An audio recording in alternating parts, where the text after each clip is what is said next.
critics of GM foods rarely, if ever, criticize GMOs used for manufacturing insulin and other human protein pharmaceuticals. So that's one positive thing. We should talk about that a little bit more, distinguish between GMOs and GM foods. I think GM foods is a particularly poor choice of battleground for technology because literally you go into the supermarket and you can't see any advantage to the consumer for GM foods. So any risk whatsoever, even hypothetical, raises a problem.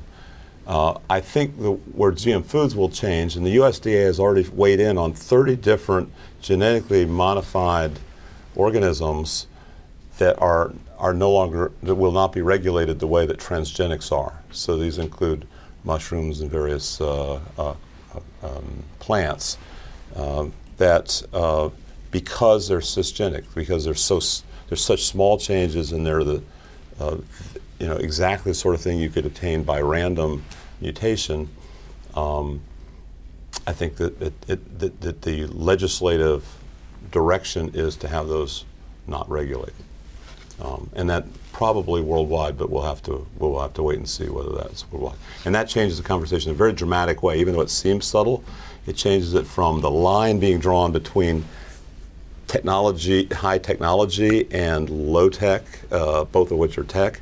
Now the line is between sort of moving between species and not moving between species, and I think that's a big improvement in the conversation.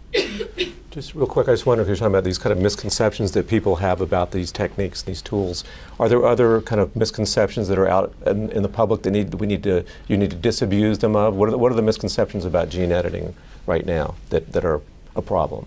Well, I wouldn't say disabusing the public. I don't think you want to start with the assumption the public is stupid and what I'm saying, misconceptions are there. So I understand, but so almost every panel, including the National Academy of Sciences, has recommended more public discussion, more education, and more listening to the public as well. And I think that's right. I think the public has to be involved in all of these decisions, and they can't be if they don't understand them. So, I mean, our education, we don't have to go back to that, but our education system is really horrible. And it's especially horrible in science. And you're not going to change that overnight, but I think you have to attack it there.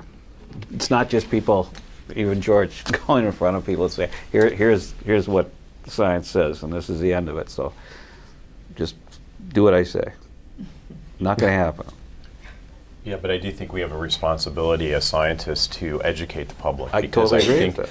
The perception sometimes it may be misplaced because they don't really understand it, and not everyone is trained in science and necessarily understands this, and maybe we do need to think about how to do a better job of that.